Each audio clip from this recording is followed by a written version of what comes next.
Hello and welcome to Undivided. Thank you for being here. Thank you so much for your commitment to giving common sense a comeback. I'm Brandi, Kruse. A lot to get to today, although I'm going to start where I need to start. I have to make a correction from yesterday's show in gabbing about the ACLU lawsuit to stop the parental rights law. I said mistakenly the parental rights law is going to the ballot and the ACLU is trying to stop it from going to the ballot, but of course that's not the case. It was already passed into law by the legislature and the ACLU was trying to halt it from taking effect on Thursday. So I apologize in talking about all the initiatives that I swapped a few of them around. But speaking of, after our show wrapped up yesterday, the ACLU lost its effort to stop the Parental Bill of Rights from going into effect for Washington families on Thursday. So it will take effect tomorrow as initially planned. Now, the ACLU's lawsuit still continues to go forward, but what they wanted was essentially an emergency injunction because they said that the Parental Bill of Rights would harm parents and would also harm LGBTQ and trans kids. I very much look forward to seeing what the argument they're going to make on that in terms of how it helps kids to keep their parents in the dark. So that's interesting. But a big win for parents, this from the Seattle Times.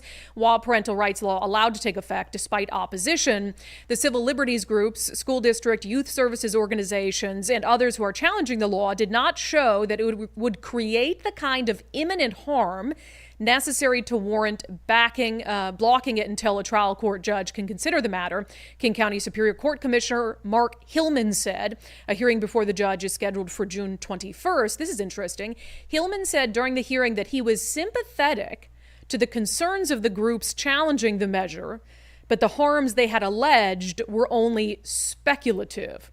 So kind of odd that he would say, I'm sympathetic to what you're saying, shows a little bit of bias there, but I'm glad he could come out on the right side of that decision and say, no, this is the will of voters and it's the will of Democrats. Democrats almost unanimously voted to pass the Parental Bill of Rights initiative into law. So it's the will of the legislature and it is the will of voters, and it will take effect tomorrow along with a new state law that codifies no state income tax and the police pursuit bill, which is a big one that we have been fighting to fix for several years, ever since it was passed in 2021, dramatically limiting the ability of police officers to pursue suspects. Man, you forget all the fighting you did to get it to that point and all the fighting a lot of people did to get it to this point. And so it's going to be a good day tomorrow for public safety in the state of Washington, a wonderful day for common sense and sanity. So certainly we'll talk about the police pursuit initiative and how it might change this crime crisis that we have on the show tomorrow. All right, meanwhile, this is interesting. Nicole, how did our morning go the last half hour before the show? It was interesting. It was interesting. Yeah. So I have a headache now because I just went 10 rounds with Jim Walsh over Sami Bird.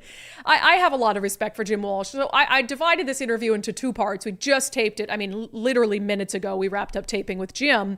But on Friday, speaking of initiatives, Jim Walsh is challenging basically this warning label law. It was a law passed by Democrats with the sole intent of derailing anti-tax initiatives.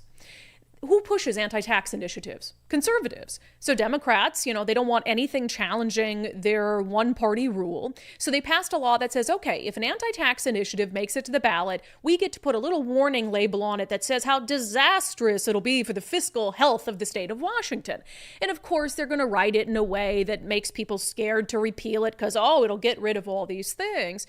So we have 3 initiatives that are going to the ballot in November, and they all have to do with an awful lot of revenue coming in from you and I to the state coffers. So, of course, there's the initiative to repeal the Climate Commitment Act, which is a carbon tax. There's the initiative to repeal the capital gains tax. And there is the initiative to make the long-term care tax optional.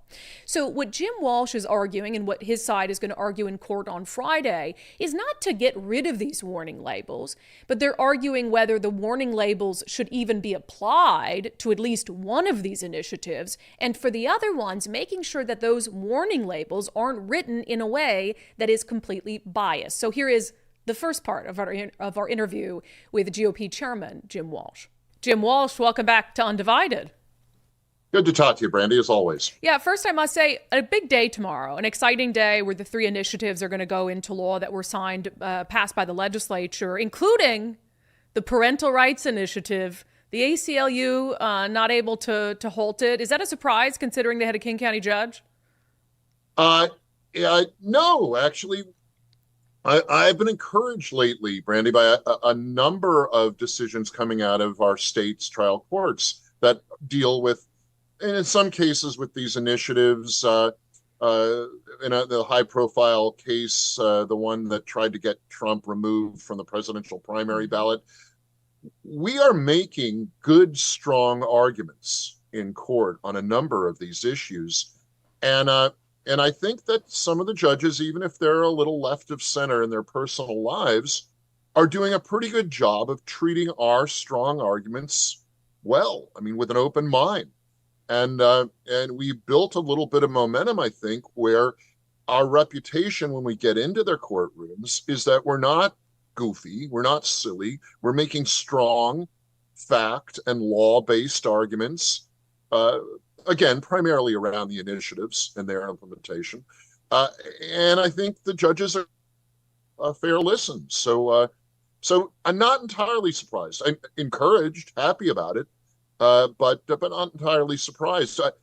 In the case of the Parents' Bill of Rights initiative and soon to be law, uh, the ACLU's argument, while heartfelt, I'm sure, was just not very strong on the law, and they haven't stopped yet. You know, the decision this week was really their attempt to get a kind of preliminary injunction or an early ruling in their favor on the Parents' Bill of Rights. That didn't work. They didn't get it. But they're not giving up. They're going to continue to try to fight that good policy, soon to be law. But it's going to be harder and harder for them to do it once the law takes effect. Yeah, my favorite argument from the ACLU was that the parental rights bill or initiative will hurt parents. I had to love. I love that one. It's like, wow, that's interesting. I don't know how you put that together. So, all right. So you've got three that are going to take effect on Thursday, and then of course there are still efforts to try to make it more difficult to get voters to pass the other initiatives, which will be on the ballot in November. So you have a court case coming up on Friday. There's a lot at stake in it. Can you explain in the simplest terms the ins and outs of that case? Sure. Completely different lawsuit than the ACLU one, a different matter altogether. The ACLU may even get involved in this other one, but it's a different lawsuit. A couple of years ago in Olympia, the legislature passed a new bill into law that gives the state attorney general, working with the Office of Financial Management, that's a bureaucratic agency under the governor. So the governor and the state attorney general working together can write these brief fiscal impact statements that attach to the initiative, if an initiative qualifies for the ballot, that attach to the initiative on the ballot and on the pamphlet, the voters' information pamphlet comes out before a ballot.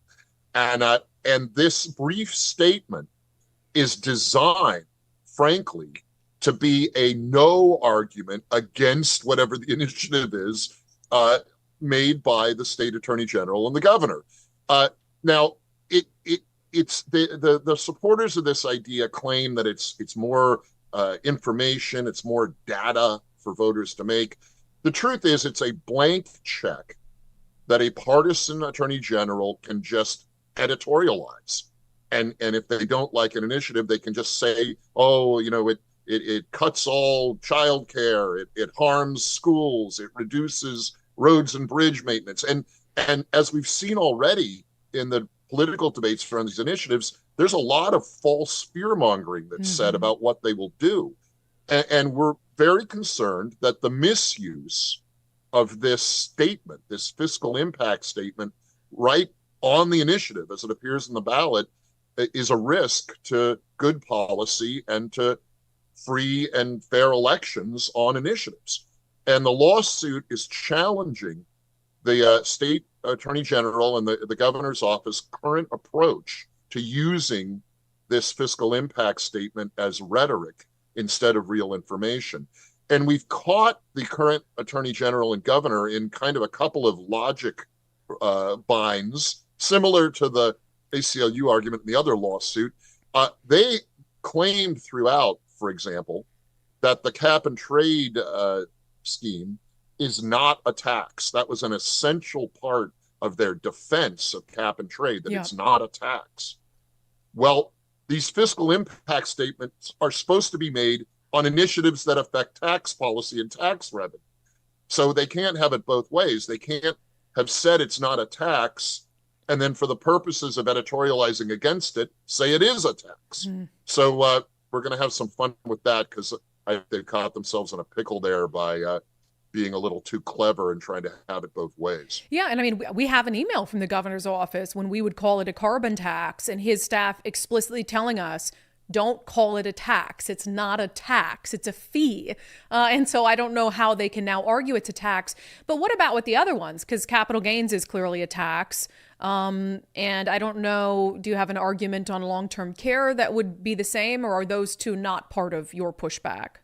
No, they're all part of it. We make slightly different legal arguments in each of the three cases. The cap and trade's kind of the easiest. Some of this gets into the weeds a bit, but in the case of the capital gains tax, what we're arguing there is other law already on the books in the state treats the capital gains tax in different ways, particularly with reference to its relationship. This is the state capital gains tax with federal tax law. Now, it gets convoluted here, but basically, our law in the state dealing with our state capital gains tax has a couple of points of conflict with federal tax law. And what we're arguing there is those points in conflict make this statement about the repealing the capital gains tax too complicated for a 15-word no argument, and that really they should say nothing about it or very little because of all these conflicts. This also touches onto our state Supreme Court's current position on capital gains, which is extremely problematic, again, because of its conflicts with federal tax law.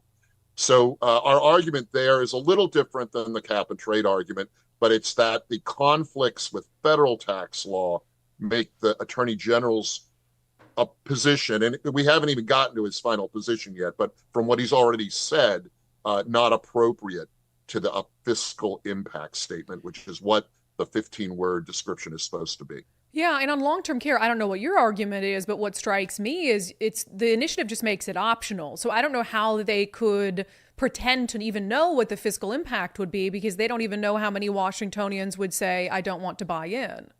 That's correct. And they've so far in their rhetoric around what the initiative might do, they have made some exaggerated statements that are reasonably falsifiable. Yeah, I mean, you can't know. They cannot know. Right. There is no way to predict unless they ask every single Washingtonian whether they'll opt in or opt out.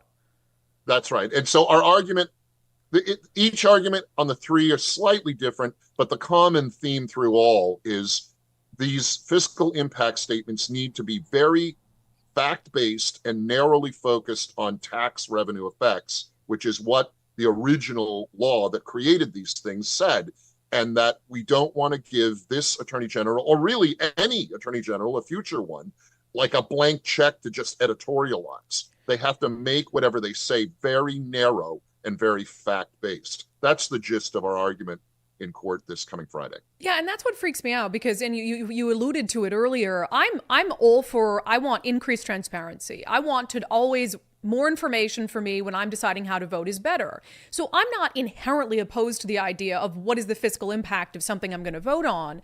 What does worry me is the reason this was passed. Clearly, the only people running anti-tax initiatives are going to be conservatives, right? And so it was clearly designed to try to prevent the one way to push back against the party in power. But also, as you said, look at what Senator Mark Elias has been saying about what would happen if we repeal the CCA, that we can't fix bridges and potholes and projects that have already been funded are going to be ground to a halt. So it's like, is that the kind of lies that are going to make their way onto the ballot? And also, if they were going to in turn say, in the contrary, here's what it would save the average Washingtonian if you repeal this policy, then they're getting like at least a fair look at the fiscal impacts to the state and the fiscal impacts to themselves. Do you think you're going to prevail on Friday, Jim? Well, we've got some momentum going. It's always I always hesitate to predict how things will go in court, but we've got momentum going. I think our arguments are strong, and to your point, we're not arguing to get rid of fiscal impact statements. Some of our colleagues in politics and law are saying we're trying to get rid of the information. No, that's not right. We're trying to argue that the fiscal impact statement needs to be a true, narrowly focused fiscal impact statement and not broad political editorializing. And so we're not arguing to get rid of the statements. We're arguing to use them when they're appropriate, where they're appropriate, and in the right way.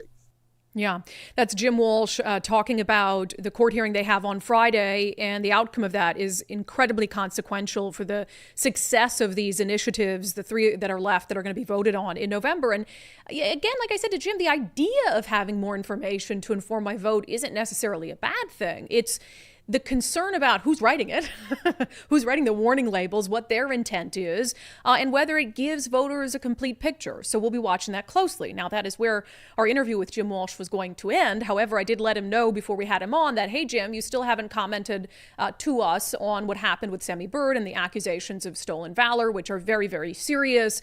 When we had initially reached out, he basically said, look, I want to give it a couple days at least for Sami Bird to respond himself. But Jim agreed to come on and talk about the initiatives and that court hearing, even knowing that we were going to ask about Sami Bird on the back end. I intended it to be a pretty brief conversation. It was not a very brief conversation, but I'm going to play it for you coming up next. First, if you're in the market to sell your home at any point in 2024, reach out to our friend Wes Jones of sellwithwes.com. Wes has been doing this for a long time. He knows the market like the back of his hand, and he has been a real estate agent during difficult times in the market where interest rates weren't good, or there were other factors that were slowing how many people were out actually looking for homes. But he knows how to navigate these situations. Bryce and Carla, who are fans of unDivided, reached out to Wes when they decided to sell their home in Bellevue and move to Florida.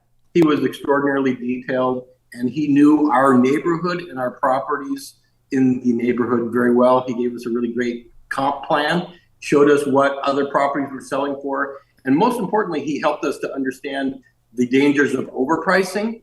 And we thought what we knew we could get for the property, but we didn't, at the same time, he breathed the air of reality into us, said, look, guys, you want to get that out of the property, you're going to need to start at a certain point, and you're going to let the market come to you. And that's exactly what happened. He was exactly right about that. So his knowledge of the market and his professionalism and his attention to detail is all that made the difference to us. Yeah, and even in January with the interest rates the way they were able to sell their home in 7 days over list price. So that is what Wes Jones and his team bring to the table. Go to sellwithwes.com, sellwithwes.com. Start by using their home value calculator to see how much your home is worth. It might be worth more than you think. Sellwithwes.com, a better way to sell your home.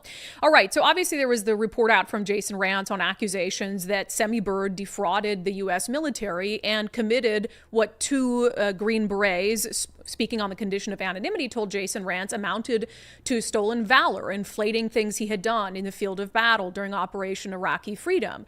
I would think for most voters, credible concerns of stolen valor are a big issue for political candidates, particularly a political candidate who wants to be the governor of the state of Washington and who has some other things in his history that he has not been completely honest and forthright about. So when that report first came out, we reached out to Jim Walsh, the chair of the Washington State Republican Party, to ask him if he had a comment on it. He did not. He said he wanted to give their endorsed candidate for governor a couple days to put out his own statements and his own comments and refute the allegations if he could. So I told Jim Walsh before he came on to talk about the initiatives today, hey, I'm going to ask you about Sami Bird. Jim Walsh is a good sport, so he said, that's fine. I'll come on anyway. I never surprise anyone with things like this. We ended up having a much longer conversation about it than I intended. I cannot let you go without asking about something else, the Sami Bird stolen valor accusations. We reached out to you. You told producer Nicole, we'll comment on that, give him enough time to sort of absorb it. Jim, do you believe that the accusations are credible against him? Well, there are a bunch of accusations. Some of them are documented, some of them are not. I'm concerned by some of these allegations against Bird that are anonymously sourced. I'm always nervous about that. The two Green Berets who spoke to Jason Rantz on the condition of anonymity. And in some ways, those are the most damning accusations, and they're anonymously sourced. So the Washington State Republican Party's position is still, we're going to give this time. We're going to let Bird, Bird is really the only one who can answer these issues. And we can pop off, you can, all kinds of people talk about it, but really Bird is the one who needs to address these matters. And we are still giving him time and space to do what we hope is an effective job of explaining what happened, explaining his position, and either refuting or confirming these allegations. Bird is the right person to be leading the conversation about this, and I and others really shouldn't get in his way. It's his job to explain this. Jim, that's ridiculous. Come on. That's ridiculous. You know that. He's done multiple podcasts, multiple live streams. He went on John Carlson, spent the whole time just in a rage about the fact that people would dare report on this. He wrote a letter. You've seen the letter, right? It has his name signed on it. Yes, the statement that he attached to a letter of reprimand from a senior officer. He says that his own conduct was nothing short of fraud against the U.S. Army. What kind of explanation do you have to wait for to look at his own writing on that, where he says... Well, Bird has claimed that there's a larger context and that there were other things going on, and that he has documents or other kind of proof that there was a larger context of that letter. And I want to give him the ability to show that there was a larger context. Yeah. Obviously, look, we have to treat these matters really seriously, Brandi. They are incredibly heavy accusations. Not only is stolen valor a specific thing in the law, which carries a heavy penalty, in political circles, it can be career-ending. So to jump to any kind of hasty conclusion on this, I think, is a mistake. We have to let this situation play out. I certainly would like to see more than just the testimonies made by anonymous sources. I'm very troubled by that. Did the state Republican Party give Clyde Shavers the same consideration and time and distance to explain his side of things when he was accused of stolen valor? Well, Shavers has had 2 years to during try the to election, explain his side of things. Jim, during the election, when Clyde Shavers, it came out that he had lied about his military service weeks before the election, it surfaced. You're telling me that the Republican Party took a step back and said, we're going to give him time to explain what happened? He's had years to explain it. You're not answering my question. It's not a question of us giving any one time. We have to let these allegations play out in a rational way. So I'm not going to, jump to hasty conclusions. There's a lot of talk of, would the party rescind its endorsement of Bird? There's no mechanism to rescind an endorsement. And it's kind of an academic conversation. And I don't think that rescinding endorsements, even if there were a mechanism to do it, are a good idea. It only exaggerates a controversy. It doesn't calm it. So, for those concerned that, will the endorsement be rescinded? I don't see a mechanism to rescind an endorsement. But we are concerned about this. We're concerned about the effects that these allegations may have not only on Bird, but on other Republican candidates for office. It's heavy stuff, and I don't want to be trivial about it. Let's give Bird plenty of space and time to explain what happened in a way that will be compelling or won't be compelling. It's up to Bird to clean up this matter, and the rest of us are just spectators. Man, Jim, I just don't even know what to say to that. You know how vitriolic he's being and his people are being. Do you think Jason Rantz is not trustworthy, that his reporting isn't sound? No. I think Rantz has always been a sound reporter and opinion maker. Again, These are heavy allegations, Yeah. potentially career ending to a public figure, to an elected politician. And it's not surprising that Bird's loyal supporters are very upset by it. But let's not let upset and emotion dictate response. Yeah, I don't Let's care what the let party does, reason by the way. dictate. I don't care what the party does. I don't care if you rescind his endorsement or whatever it is. That's really none of my business. My big concern is the moral hypocrisy of it. My big concern is looking at Clyde Shavers and others who might or have, committed acts of stolen valor or inflated their military service, and who, Republicans went after tooth and nail, rightfully so. And now it's like, well, it's our guy, so we're going to give him some space and some distance. And I just think it's... Well, the last I saw, Clyde Shavers is in elective office. Yeah, he shouldn't be. And I want to be able to, in November, as he's running for re-election and Republicans have a really good candidate they're running against him, I want to be able to beat the drum on the issues of stolen valor with Clyde Shavers without sounding like a complete and utter hypocrite. And I don't think Republicans can do that. I don't think that they can use his stolen valor against him now in November. Okay, well, we'll just use his bad votes as a legislator. You can do that too. All right, Jim. I'm not going to dwell on it because I understand. I just there's the position that you're in, and I am shocked at the extent to which the Republican Party is sitting back and letting Sami Bird and his supporters go scorched earth on anyone who questions what he did, questions what he wrote in black and white, and acts like we're the bad guys for pointing it out. That's what bothers me. And I don't really know how to... I don't know how to square that with a party that wants to win. That's where I'm at. So... Well, we don't win by being emotional. I believe we win by being reasonable and rational and methodical. I mean, there's too much emotionalism in politics and policy already. I mean, this is what, get back to the initiatives, this is what the initiatives clean up.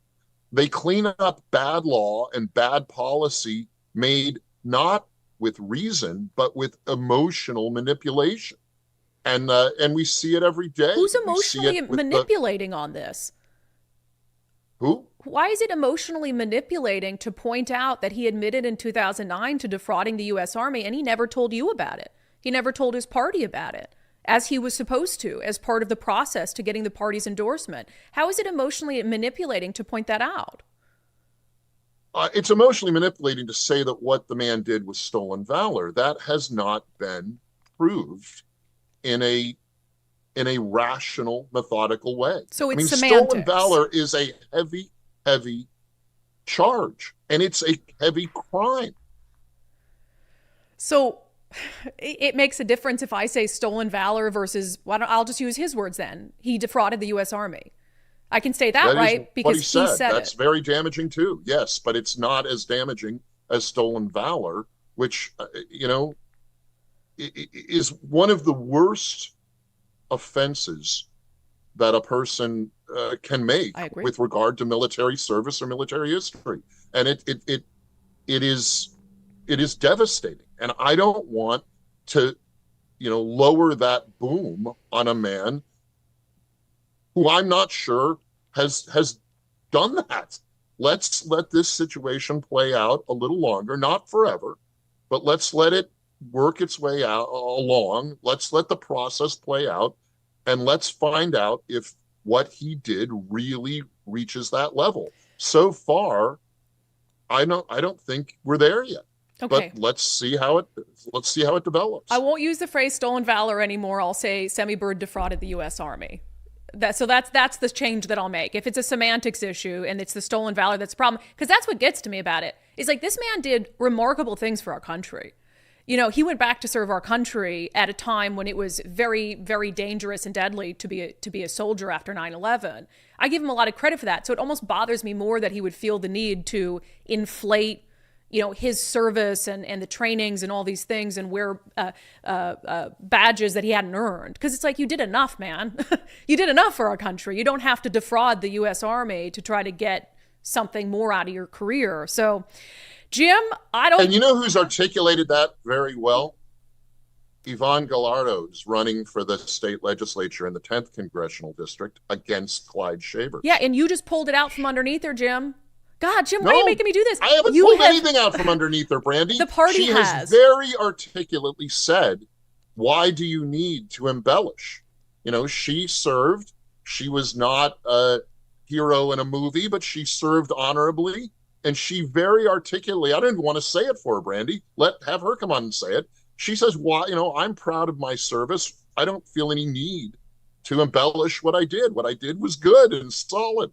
Yeah. Let Yvonne Gallardo say that. I mean, she will make a great argument without having to emotionally manipulate people and be inflammatory.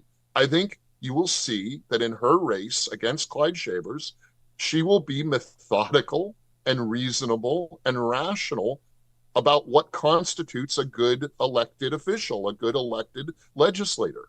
Yeah. And, is your history part of it? Sure it is. But also your present is part of it. And leaving aside Clyde Shavers' history, he's taken a number of bad votes in the legislature. And ultimately, that's what we should be talking about when we're talking about electing a legislator. So let's watch how all of this plays out, Brandi. But I encourage you to talk to Yvonne and ask her about these issues. She's very articulate and reasonable and methodical in talking about them. Yeah, I've spoken to her. I've met her several times, and we look forward to having her on the show. What I'm saying, though, is she can make those arguments soundly, rationally, reasonably, but the Republican Party in punting on the Sami Bird issue, on at the very least, his own admissions, it goes yoink to the rug right underneath Yvonne and her ability to make a morally sound argument, because at every turn she's going to be met with, you're saying that about Clyde Shavers, what about Sami Bird? So it just destroys one of the fundamental, I think, downfalls for Clyde Shavers, and just morally speaking. That's what I can't get around, is like, we can disagree on whether 2 Green Berets would have just for no reason in the world told Jason Rantz these stories. We can, question Jason Rantz's reporting on other things. But what I will not question is a document that Sami Bird has not denied the authenticity of, where he admits to defrauding the U.S. Army, a document that, did he tell you existed, Jim, when you were going through the process for the endorsement? Should he have told you about that document? Yes. He did not. It would have been better if he had, Yeah. He didn't tell you about the bank fraud either. So and the other things he wouldn't have told you about had they not come out before the endorsement process was concluded. He's hid things from you. He's lied about things. And it's just like, that's fine. It's not fine to me. No one is saying that these things are fine. What we are saying is, let's let this story develop as it should, so that when we act, if we act, when we respond, and it's not just the party, it's all of us as individual voters. Yeah. When we react, we are reacting, we are responding in a rational and logical way. I think that's entirely reasonable. Yeah. If I don't think there's any hypocrisy or inconsistency here with regard to Clyde Shavers. He's been in office for years. He's had a long time to clarify questions about his service. Yeah. Yeah, if Bird supporters and Sami Bird were acting in a rational, reasonable manner as well, I might be more inclined to. But that's not what's happening. You just have to listen to Sami Bird on John Carlson to realize that this is all about being a victim and not about something that he wrote himself. But Jim, I'm sorry. I told you when I was going to have you on, we're not going to dwell on it. But man, I thought I didn't expect that to make me so upset. Back to the initiative. 3 of them take effect in law on Thursday. I love it. And we're defending the other 3 in court in Thurston County on Friday. So Thursday and Friday are going to be very initiative focused. Love it. And good reforms, good tax policy, and all the stuff we're fighting for. I love it, Jim. And I'm in that fight with you. The Sami Bird thing doesn't change that. That's what I want you to know, is like, those initiatives, I'll give them hell alongside you as well, and push for change in November. But that doesn't mean we're not going to have our occasional disagreements. But you're a good sport, and I appreciate you coming on. We always do, Brandi. That's why I like coming on your show. All right, Jim. Good luck on Friday. We will be waiting with bated breath to see what happens. Thanks. So there's that. I have nothing else to add. All right. I have encouraged you guys to take the First Mark Challenge, especially if your family's budget is really tight. You're looking for ways to save money, but you're like, gosh, we've cut out all the extras. Well, have you taken a second look at your insurance? You know, insurance rates have been wild lately. So First Mark Insurance, a wonderful insurance broker here locally, been doing this for a long time. I took the First Mark Challenge. Mike and I are now insured through First Mark. Nicole is, unDivided as a business is, and there's a reason for that. They will make sure that you are not paying more than you need to for the insurance that you need. Ben Bailey and his wife, Leslie, took the First Mark Challenge, saved them about $1,500 a year. You know, more than anything, it was really kind of drilling down and looking at the current coverages that we have today. And if those were adequate for, you know, say, if we had a major incident here at the house, you know, were our cars covered adequately, or were they actually, in our case, over covered, right? We have one car that's fairly new, and another one that's a few years old, and the one that was a few years old actually has had too much coverage on it. So that helped as well. Yeah, so don't pay more for the insurance you need, and for sure you don't want to be paying for insurance you don't even need, like Ben was. So firstmarkinsurance.com, firstmarkinsurance.com. Take some time to do the First Mark Challenge. It's totally free, and in fact, you never pay First Mark a dime for their services. Firstmarkinsurance.com, they work for you, not the insurance companies. All right, it's the job that almost no one wanted, and for that reason, the job is going to the only person who actually wants to take it. Let's talk about it in our segment, Unbelievable.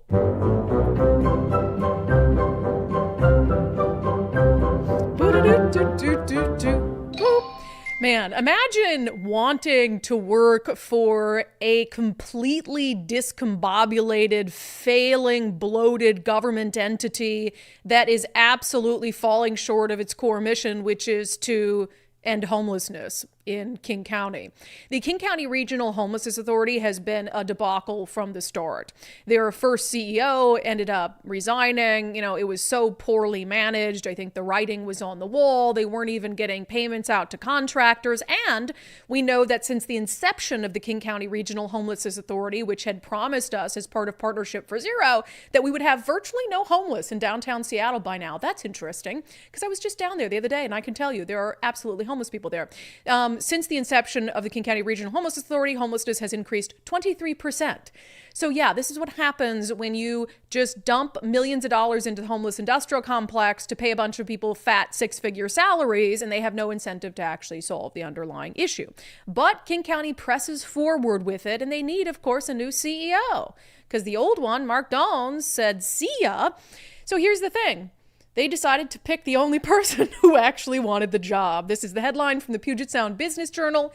She took the job few others wanted. King County Homelessness Authority CEO. Yeah, no others wanted. No others wanted. King County Regional Homelessness Authority said in a statement about their decision to hire Dr. Kinnison.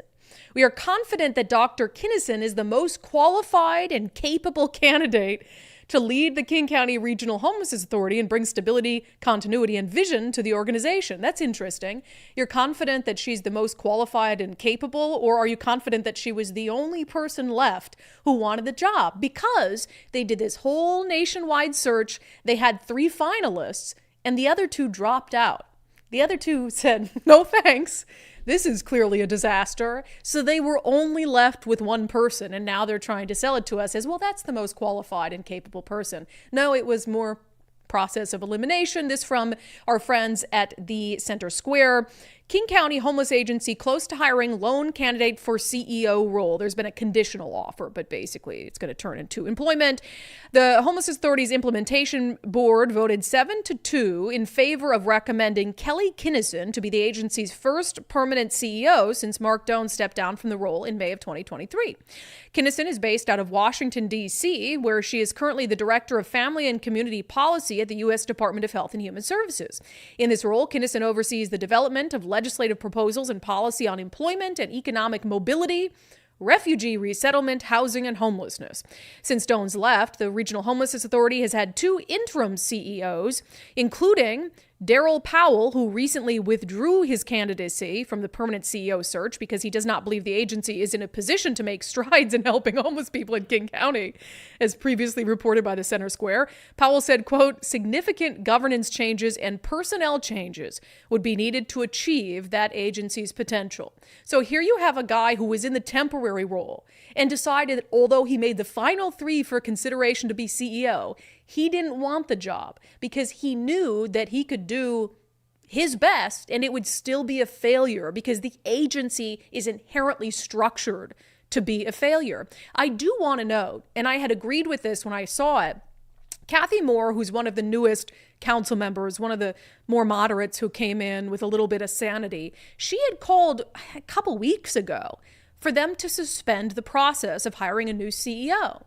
Because she said, are we really choosing a new CEO when we're only left with one choice? She had put out a press release. I'm not going to read the whole thing, but she said, after the 2 dropped out, she said, it is clear that the search committee must take time to reassess. She was calling for it to be halted. She said, I appreciate the time and candor of each of the candidates. However, when 2 out of the 3 finalists you're interviewing withdraw their candidacy in close succession, it's clear there's a larger problem. Given the myriad of challenges facing the agency, it's imperative that we make the best hiring decision. We cannot afford to have our choice made by default. To ensure we're best positioned to recruit and hire the right batch for this critical leadership position, we must first get our house in order. It's the only way we can ensure the authority has a chance to succeed. Well, that's a little bit of common sense for you. I mean, you really are that desperate as opposed to just continuing on with some First of all, it needs to be disbanded. That's my position on it. And I actually think that's a growingly popular position because across the ideological spectrum, there's been a realization that the authority has been a failure. It was promised really as the end all be all. Like, this is what is going to get us out of this homeless crisis. So now a couple years later, and you see a worse homelessness crisis than ever before, being made worse by the influx of asylum seekers who have no place to go, so they're camping in parks. This clearly is not working. It is not going to work unless you want to overhaul it in its entirety.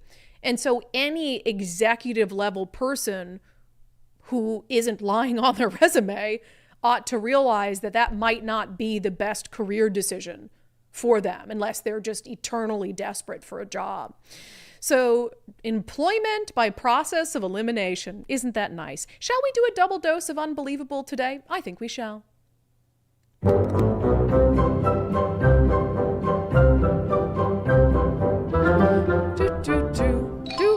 All right, if you have a problem with biological boys crushing girls in sports, then you're just a bad person. You're just a terrible person, and you really ought to look in the mirror and just really reconsider why you're so mean to kids. That's kind of the position of the Seattle Times.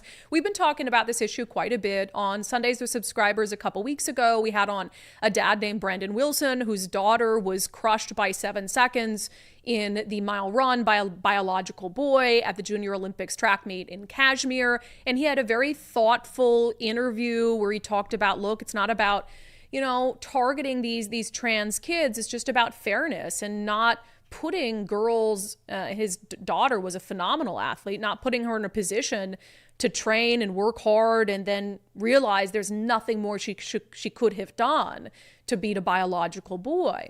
So there was also the case of Veronica Garcia. So Veronica Garcia is a biological boy competing as a girl in Washington track and field against other girls. Veronica Garcia recently won the state championship in the girls' 400-meter race. Here's the video.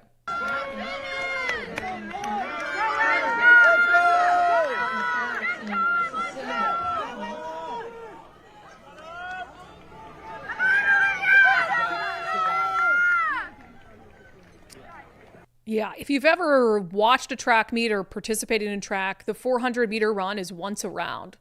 To get smoked by that much shows the difference between a biological boy and a biological girl. Veronica won by a significant amount.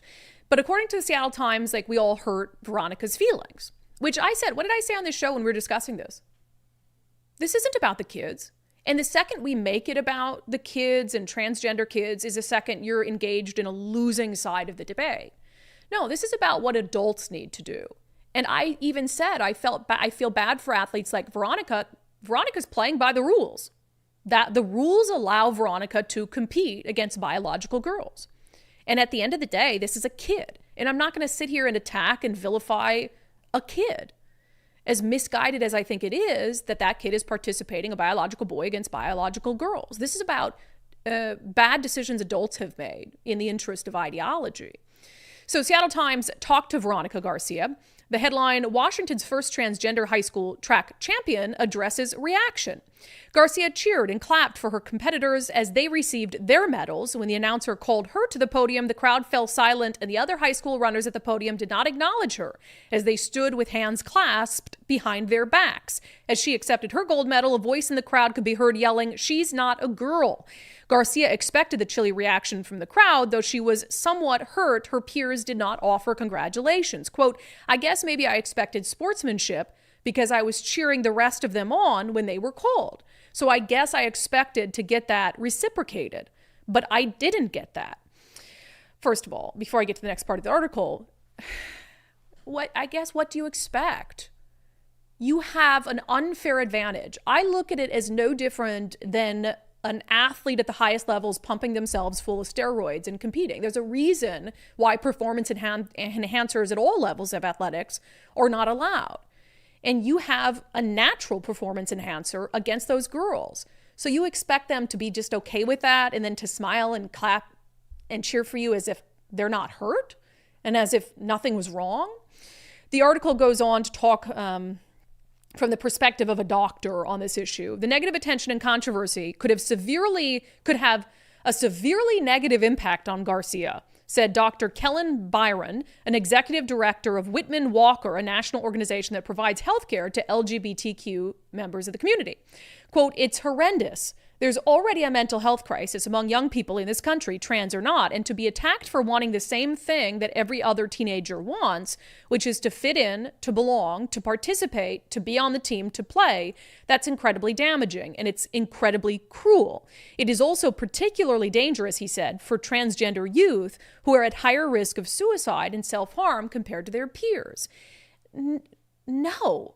I mean, where did they have to go to find Of course, it's not okay to bully kids. But when you're saying that Veronica just wants to fit in, just wants to belong, just wants to participate, to play, then play on the boys' team. You can still do that. You can play on the boys' team with other boys who are a better biological match for what you were born with. And so it's not bullying to be upset that you've worked hard for something as a young athlete and you are the best of the best among the girls. You might be even looking to get some sort of scholarship for college for athletics, but you'll never be able to beat a biological boy. So we have to, and this is where they pull out like the trump card, right? Where we can't have these conversations because it'll hurt this student's feelings. Like, no, that's not. And the other trump card, what was the trump card they used when we were talking about 5599? Oh, if you don't agree to let the state hide your kids from you, you just want transgender kids to kill themselves. It was like, that was you want transgender kids to kill themselves, huh? It's like, no, that's not what we're saying here. So they do these things and they make it emotional and about the impact you're having on them so that we can't have these logical, reasonable conversations. And I just reject that. I'm not going to say anything bad about Veronica Garcia. Now Veronica's putting herself out there in the Seattle Times story, which is interesting because I don't know if I'm hoping they got Veronica's parents' permission to do that. But, so now Veronica's sharing their side of things. And that's fine. I'm still not going to go after a kid, but I am going to go after the adults that refuse to have legitimate conversations about this and refuse to see what they're doing to girls. It is truly unbelievable. All right, 40 pounds down on the Eastside Weight Loss Clinic program. And I have kept most of that weight off for about a year and a half, which is awesome. And really, Eastside Weight Loss Clinic, how I describe it, is it's a lifestyle change. So it's not like a lifelong diet that you have to be strict for every day of your life. It's 60 days of really hard work and commitment that kind of recalibrates how you think about what you're eating, how much of it you're eating. And then after that, you make some lifestyle changes that help you maintain your weight loss for life. So I have encouraged you guys to take a few minutes and schedule time to do a consultation with Dr. Ryan Coogan and his team. It is completely free to do that. And look, not every diet is right for every person. So it's important before you embark on any sort of diet to talk it through and share your concerns or any questions that you have. And so Dr. Ryan Coogan and his team can do all of that. So eastsideweightlossclinic.com, eastsideweightlossclinic.com. Schedule your free 15-minute consultation today. All right, let's dip to national news. For the love of God, Biden has lost his damn mind. Lost his damn mind. How dumb do they think you are? How dumb do they think voters are? I'm used to, in an important election year, all of a sudden people acting like a completely different person. I mean, look at Attorney General Bob Ferguson. All of a sudden he's acting like the public safety candidate, which is just laughable. But there's always this part of me that worries, oh my God, are some voters going to believe it? After years and years of contributing to the decline in public safety, are some people going to believe when he all of a sudden turns around and sells that he's the public safety candidate? So that freaks me out. And now at the national stage, Biden is all of a sudden trying to convince voters that he is the candidate that cares about border security. So he unveiled some plans to secure the border. Here's part of what he said. Come here today to do what the Republicans in Congress refuse to do. Take the necessary steps to secure our border. We must face the simple truth. To protect America as a land that welcomes immigrants, we must first secure the border and secure it now. The simple truth is there is a worldwide migrant crisis. And if the United States doesn't secure our border, there's no limit to the number of people who may try to come here, because there's no better place on the planet than the United States of America. What? Is this a parallel universe? Am I in a parallel universe? I have to be. Did he just actually have the audacity to say he's going to secure the border because Republicans in Congress refuse to? Did he actually have the audacity to suggest, as if we didn't already know, that if we don't secure the border, there's no limit to the amount of people who will come here? Yeah, we've been seeing that nonstop flow for several years now. He knows that. They know that. And in fact, he called it a crisis. Remember? He refused to acknowledge it was a crisis. He would not use the word crisis, and Karine Jean-Pierre wouldn't use the word crisis. That was like the dictate. Now it's a crisis, and it's a crisis of the Republican Party's making? Holy moly. Whew, this is gaslighting to the extreme. Here's the tweet he sent out with his specific actions to secure the border. So on the executive action, he says it bars migrants who cross the southern border unlawfully from receiving asylum. And how many times have Republicans said, hey, we do have an asylum process, but don't give it to them if they're swimming across the Rio Grande and scaling a fence. And he also highlighted some more recent actions taken by the administration, strengthening the asylum screening process, new docket to address cases and make decisions within 6 months versus 6 years, revoking visas of CEOs and government officials who profit from the exploitation of vulnerable migrants, expanding efforts to dismantle human smuggling, enhancing immigration enforcement, seizing fentanyl at our border. So how much of this is smoke and mirrors, right? So there's a couple people who cover the border who I trust implicitly with their coverage. One of them is obviously our friend Allie Bradley, who does remarkable border coverage. And then Bill Melugin with Fox, who also does a ton of border coverage. And Bill Melugin put out a tweet talking about why this can't be described. Some were saying Biden's finally shutting down the southern border, and Bill's like, no, he's not. So I want to read the context that Bill Melugin has on what the Biden administration said, because I think it's much more informed than the context that I would bring to you on the situation. So Bill said, in no way can Biden's executive order be described as shutting down the border. It bans asylum to some illegal crossers with exceptions.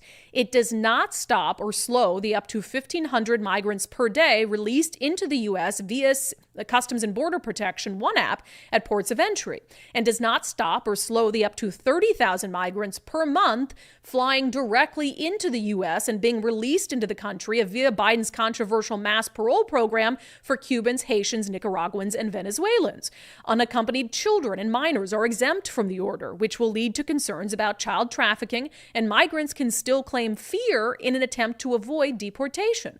Also, asylum has already been banned for most migrants who cross illegally since the end of Title 42 last year, and that hasn't stopped them from coming. Highest numbers in recorded history, end of 2023.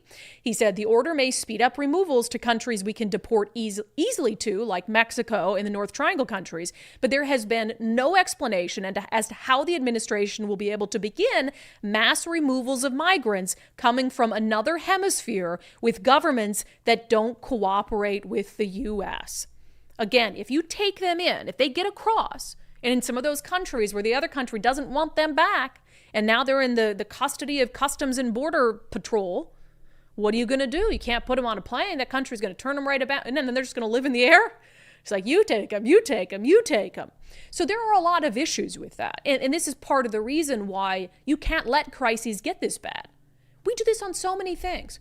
Crime. Now all of a sudden some Democrats are like, oh, crime's kind of bad. Yeah, we've been telling you that for like 8 years that it was getting there and you denied it. Oh, homelessness is kind of getting bad. Yeah, up 23% year over year. We've kind of been saying this, right? Oh, drug crisis is really bad. Yeah, we told you you ought not decriminalize drugs. And they wait till it's horrible and there's death and destruction and violence and all these things. They're like, let's do something about it. And let's decide to do something about it just a few months before a big important election where we're on the ballot. Ridiculous. I asked you guys in our daily subscriber show poll, do you believe this will be enough to convince swing voters that Biden is committed to tackling illegal immigration? Because again, that's my fear, right? Is me, Nicole, all of you guys, we see through this stuff. We see it for what it is because we soak in news and politics all day long. But remember, the average voter is not like that. They're not as in tune. They watch the news in the morning or at night for weather and traffic, and they might catch a little bit here and there, and a lot depends on what the news entity they're watching is. So will they buy into this? Cynthia Colson says yes, because most people only listen to what they want to hear and not what is actually said or the meaning of what is said. Actions speak louder than words. Biden is not taking action. He is pretending he cares about the border crisis 3.5 years too late. May says too little too late. It's a ploy to get votes. Oh, 100% it's a ploy. The question is how many swing voters will buy into the ploy. Joel Locke says how it goes with Biden. He says things he doesn't mean. And I heard the other day he is secretly giving some illegals amnesty. Well, there was, the flights into the country were the mass amnesty for like 350,000 people who were here with pending asylum cases. And they decided just to say, no, we don't have to go through the cases. And you're just in the country now. Stacy, I said yes because there's so many people in my area that are just dumb and believe everything they read on Facebook. Man, there are a troubling number of people on both sides who believe absolutely everything they read on Facebook. David Stilley on X says, unfortunately, I feel folks will think it's enough because folks will listen to the mainstream media as they speak to it in a positive manner. I agree. It all comes down to who the messenger is. Where are you getting your news? How much news are you consuming? I always encourage people when they ask what I watch and listen to, be varying in your sources. See what NPR is saying. See what CNN is saying. See what Fox is saying. See what the National Review is saying, whatever it is. And the truth often is somewhere in the middle of all that. And it's up to Americans, unfortunately, to sort that out for themselves. All right, coming up next, we'll get to questions and comments and then a doozy of a closing sanity check. We're just humming right along today, aren't we? Kind of? Nicole, you were very worried I was going to go. I've been going late every day. I've been going late every day. Yeah. Yeah. Thank you for trying to be nice to me. I've been going late. Nicole's like, you can't go late today because we have interviews. So I'm going to go a little late. That's fine. No big deal. All right. You guys know we've been talking about this on the show, obviously, and you probably feel it yourself when you go out to eat or when you go buy groceries. Inflation is through the roof. And so one of the things that is being talked about when it comes to the strength of the economy right now and what's happening with inflation is fast food restaurants. So you go to a fast food restaurant where you're going probably because either you need food fast or you need it cheap or both. And you'd be shocked to see some of the prices, like $9 in some places for a Big Mac. And that's because the ingredients to make it are going up. And so they operate on the margins and they have to make money. So they've got to raise their prices to keep up with inflation. Zach Abraham with Bulwark Capital, who joins us on the show every week, said that is just the nature of doing business. And unfortunately, they have no choice but to raise prices to a point where some consumers won't be able to afford it. In order for these guys to maintain profit margins, they've got to push the incremental price of the products they're selling to a level that is beyond the reach of the average consumer. And free market capitalism isn't a perfect system, but the reason we've stuck with it is because it's better than everything else we've tried.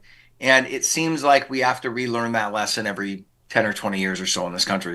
Yeah, we're learning that lesson right now. I like that he says free markets aren't perfect, but they're better than everything else. And I do have to agree with that. So Zach Abraham and his team at Bulwark Capital, not only do they specialize in managing risk on your retirement portfolio, which is really critical with everything going on locally, nationally, and globally, but also they call inflation the silent portfolio killer. And they can help you take a look at your retirement portfolio to make sure that it is keeping up with inflation and that you're going to be able to retire in the way you want to, despite what inflation has done to prices. So I recommend having a free Know Your Risk portfolio review with Zach Abraham and his team at Bulwark Capital.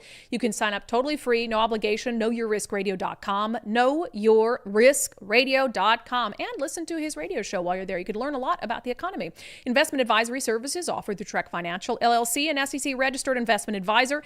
Investments involve risk and are not guaranteed. Past performance does not guarantee future results. Trek 24244. Go to knowyourriskradio.com. All right, questions and comments. This first one, Nicole, that was from an email you got, right? Nicole Yes. thought it was interesting, and I do too, and I'm not sure I have good advice. Cole emailed us seeking advice. He said, I'm thinking of voting for Mullet in the primary and Reichert in the general as a tactic to keep Ferguson from advancing to the general election. Is this a flawed strategy? Seeking advice. I would say yes, only because these things don't work unless a lot of people are coordinated and participating in that strategy. So I always just say, vote for who you want to win. Vote for who you want to win. Don't risk it. And there's 4 people in the race. There is a potential that Republicans divide votes. And so by doing that, you could send through someone who you didn't intend to send through. So yeah, unless you've got millions of people, or in this case, in the state, hundreds of thousands of people who are going to do the same thing and have the same plan, it really isn't going to make much of a difference. So I would just say, Cole, my advice is vote for who you want to actually win. All right, Matt M. on our Jim Walsh interview. Geez, talk about tap dance. Done with Bird. Got a text from his campaign. I responded with stop.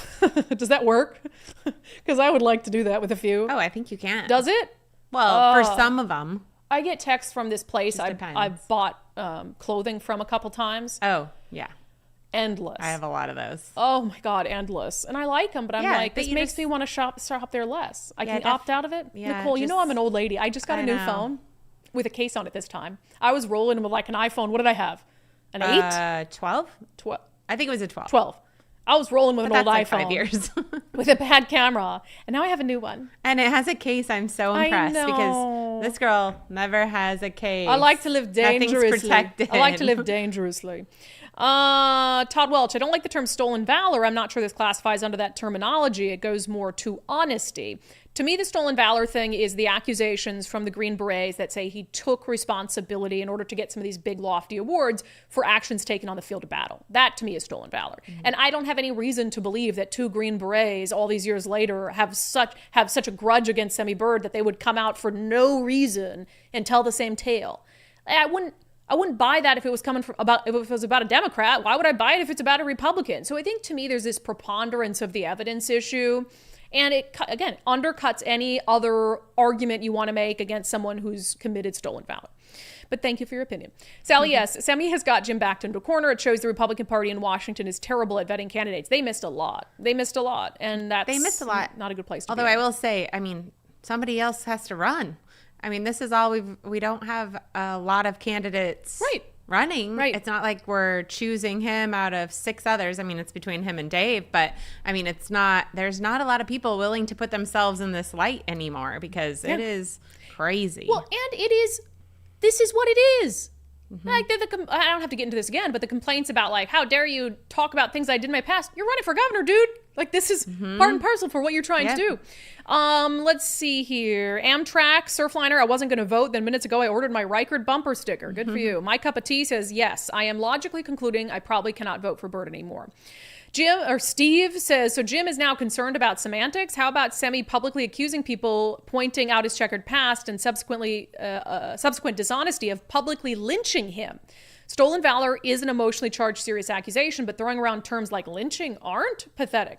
All right. Oh, Adam says, please quit putting Sami Bird down. How is it? That's just ridiculous. Look, First of all, he went on a full unhinged rant after these came out, as opposed to saying, you know what? Yes, I wrote that letter. Here's why. Here's what happened. I take responsibility for that. I should have disclosed this to the state party. Yes, a lot of things have come out about me. I regret them, whatever it is, but I'm a changed man now. Like, do that. Do that. He can't, because it's that victim mentality when you feel backed into a corner. So I'm not putting him down. Am I putting Bob Ferguson down when I point out that he asked the Secretary of State to break the law in writing? Is that putting Bob Ferguson down, or is that pointing out something that someone has done who's running for public, who's asking for votes from people? You're asking for us to support you. So you're asking to work for us, right? So I'm not putting you down by pointing out something that you admitted to doing. Don A., he should have been more honest, but I don't know anyone in politics who is clean. Reichert has his issues as well. Documented being a Democrat in hiding at all. He's not a Democrat in hiding. That's ridiculous. But I do think he's very independent-minded. And has he taken votes that Republicans would disagree with? 100%. But a Democrat in hiding? Like, give me a break on that.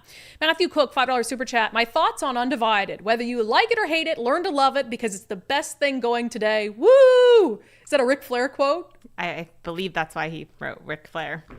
Thanks, Nicole. Okay. All right. Smart A. On homelessness, Nightwolf says, yep, they never look into the underlying reason for the explosion in homelessness. Democratic policy. I agree. And that's why they are not willing to do anything. So her comment about we need to do something, well, they can't because those are policies. Yeah, no, we can't do that. We're doing what the Democrats want us to do. And it's failing, but we got to. They want. But the ideology and being beholden to Democrats is more important than saving lives and getting people off the street. And then they call themselves progressive. Give me a break. On the trans runner, Lane Weaver, what is the lasting effect to those women, like titles and scholarships for future education and lost opportunities? I agree. Speaking of the lasting impact it could have on the trans runner, what about the girls?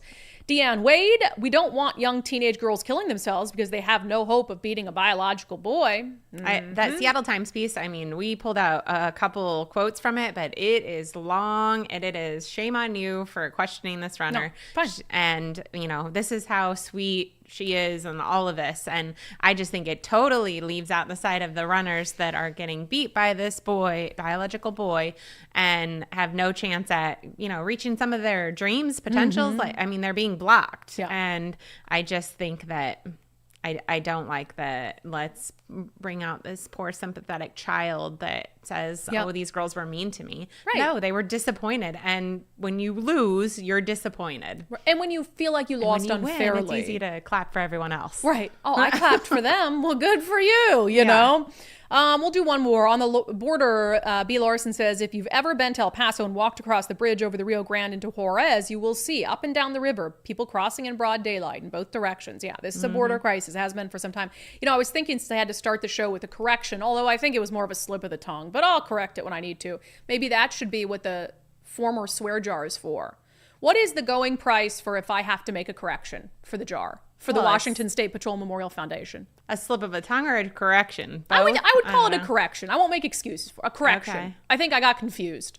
Like $50 bucks? Sure. All right. Let's do it. We will make it Brandi's correction jar, and I will put $50 into it for having to correct myself at the top of the show. All right. Good questions and comments per the usual. Let's get to our closing sanity check, shall we? We will end the show today with some sound advice from Senator Joni Ernst, caught on a hot mic. Good job. Bottom line, never trust a man whose uncle was eaten by cannibals. Bottom line, you can never trust a man whose uncle was eaten by cannibals. That has been your sanity check for today. That has been today's episode of unDivided. Thank you for being here. Thank you so much for your commitment to giving common sense a comeback, for your commitment to independent thought, for your commitment to understanding that it's okay to agree with people from time to time and that doesn't make them the enemy. If you have not signed up to support the show already, you can do so at undividedpod.com. That's undividedpod.com. While you're there, shop our merch store for 25% off using the promo code SANITY24. We'll see you back here on the live show tomorrow at noon.